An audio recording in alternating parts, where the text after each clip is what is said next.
Hi, you guys. Okay, so welcome to chapter 3, chapter chat of night.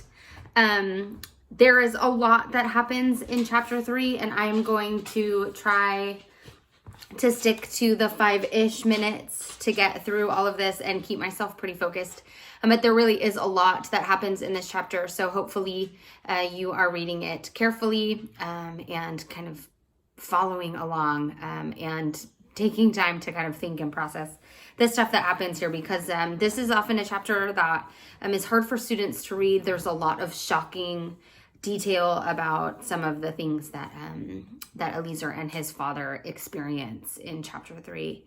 So chapter 3 starts at the camp, and so reality starts to set in right in the first line, where he explains the beloved objects that we had carried with us from place to place were now left behind in the wagons, and with them finally our illusions. So when reality hits, they realize that they're in these camps and things are getting really bad. So immediately when they get off the train, they are sorted. There's a lot of historical information that Dr. Mengele liked to do this sorting process. But in this book, it just says an SS came toward us wielding a club.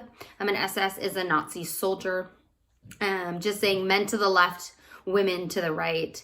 It's in this moment that Eliezer tells us that this is the last time he would ever see his mother and his sister, that they were separated here, and they were taken, we think, immediately into the crematorium, and they didn't survive that first night. So a lot of things happen in this immediately, right? So he first is separated from his mother and his sister, and then really soon after that, as they're kind of walking in their lines, he sees babies being thrown into the flames. That happens on page 32, and he's in so much shock at seeing this that he thinks he must be dreaming, that it's just not possible that something like this could be happening. He can't believe it, right? He says on page 33, I could not believe that human beings were being burned in our times. The world would never tolerate such crimes. And his dad replies, the world is not interested in us. Today, everything is possible, even the crematorium. And so this is kind of a bold statement, and I'm going to digress a little bit to talk about history. And I'm not a history teacher, so I may not do this the kind of justice that a history teacher would. But an event like this has become possible in Germany because of the anti-Semitism and the anti-Jewish propaganda that had become really pervasive, meaning it's kind of everywhere and has really kind of penetrated people's minds and thoughts about Jewish people. Jews had become the enemy. And so if you had read that article yesterday about dehumanization, you would see that the important part of creating an enemy image to justify terrible behavior.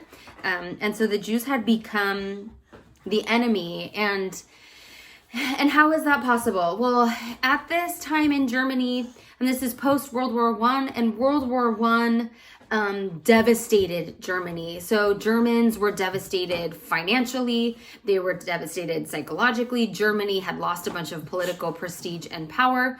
People were starving and were left with nothing. And a bunch of young soldiers came back from World War I.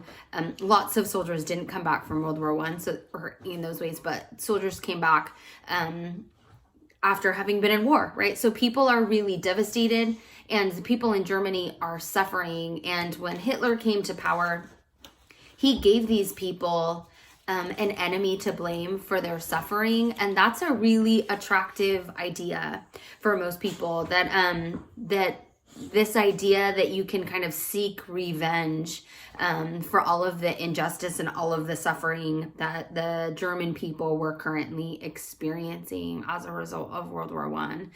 And so over time, all of this propaganda that was happening in Germany, all this anti-Jewish posters and statements and press conferences and news articles that really positioned Jewish people as the enemy, as disgusting, as dirty, and as taking people's jobs and taking people's money and being the cause of the suffering that German people were experiencing. It had become well enough a part of kind of the social belief system in Germany. And so it made room for something like this to happen because people had already kind of been positioned to think of Jewish people as less than human.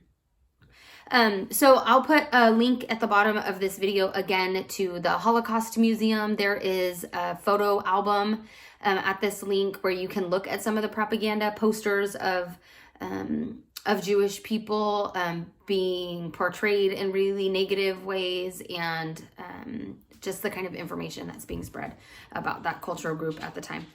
Okay, so in the book, as of now, the Jewish people have been stripped of their home. They've been stripped of their family. They've been stripped of their dignity by being put on these trains and forced to go to the bathroom in front of other people. And in chapter 3, we see them stripped of their personal identity. So as you read through, you should notice that first they're stripped of their clothes, and then they're disinfected, which again is stripped of dignity. And then they're stripped of their hair. So they're taken to the barber and forcibly having their hair removed. And then they're put into identical uniforms, so you can't tell the difference between what one person is wearing and another person is wearing. As we all know, our clothes are a really important part of our personal identity. And then finally, they're stripped of their names, and they're just tattooed a number, and that's how they become known from here on out. In our chapter 2 chapter chat, I talked a little bit about the relationship between dehumanization and the behavior or the change that causes for the Jewish people, and that important cause-effect relationship. And I think that that's really well articulated in chapter 3, and we'll see it get pretty ugly as we continue to read through. But on page 37, and I know my pages are only right if you have the new copy of the book. I'm lying if you have the older copy of the book, but hopefully you're still really close. On page 37, in the second paragraph, Eliezer says, after all of this has happened, right, I glanced over at my father, how changed he looked. His eyes were veiled. I wanted to tell him something, but I didn't know what. The night, again, a reference to night, had passed completely.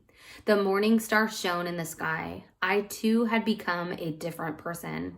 The student of Talmud, the child I was, had been consumed by the flames. All that was left was a shape that resembled me. My soul had been invaded and devoured by a black flame. So here we're seeing in just one single night, he explains, who he is has completely changed. And when he explains that his soul had been invaded and devoured by a black flame, the imagery of that particular sentence, I think, really connotes how violent this process was. They're violently ripped of everything that makes them who they are. And through this process, even before he's experienced the concentration camps and the full extent of them, he's already a different person. The child that he used to be, this hopeful child who believed so deeply and desperately in God, had been consumed by the flames. So the imagery of this particular passage, I think, is super impactful and one that I return to frequently. Okay, so there are lots of other things that we could talk about that happen in this chapter. It goes on for quite a few more pages, and we see his dad brutalized and just some things that no person should ever experience. But I want to leave you, I'm going to go back a few pages. I want to leave you on page 34 with the poem Never Shall I Forget. This is actually a freestanding poem. You can Google it and it will come up. It's become a really popular and well-known part of this particular memoir. And he explains, I'm going to read it to you. Never shall I forget that night, the first night in camp that turned my life into one long night, 7 times sealed. Never shall I forget that smoke. Never shall I forget the small faces of the children whose bodies I saw transformed into smoke under a silent sky. Never shall I forget those flames that consumed my faith forever. Never shall I forget the nocturnal silence that deprived me for all eternity of the desire to live. Never shall I forget those moments that murdered my God and my soul and turned my dream to ashes. Never shall I forget those things, even were I condemned to live as long as God himself. Never. We'll return to this poem probably at the end of our reading and talk a little bit about the importance of remembering.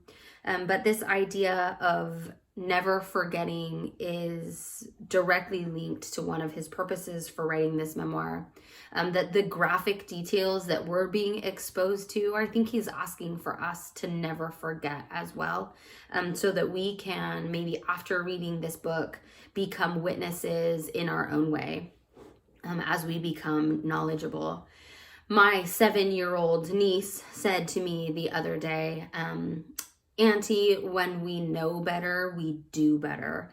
And I thought that was really pretty sophisticated from her as a 7-year-old, but I think that that's part of what Wiesel wants for us to do as people who are now experiencing this memoir in a new sort of way. So I'm going to leave you all at that. Look for the link back to the Holocaust Museum. I may link some other things just kind of about Hitler and his desire to disinfect and cleanse Germany of what he calls the parasite that was destroying them. And that parasite that he's referring to are the Jewish people, so that you can get a sense of what kinds of dehumanizing language and propaganda he used to create this enemy image. And so I'll link all of those underneath here. I really look forward to reading your journal entries this week, and feel free to comment on this post or send me emails or whatever you need to if you want to keep this conversation going. And I'll see you all tomorrow with the chapter for chapter 4.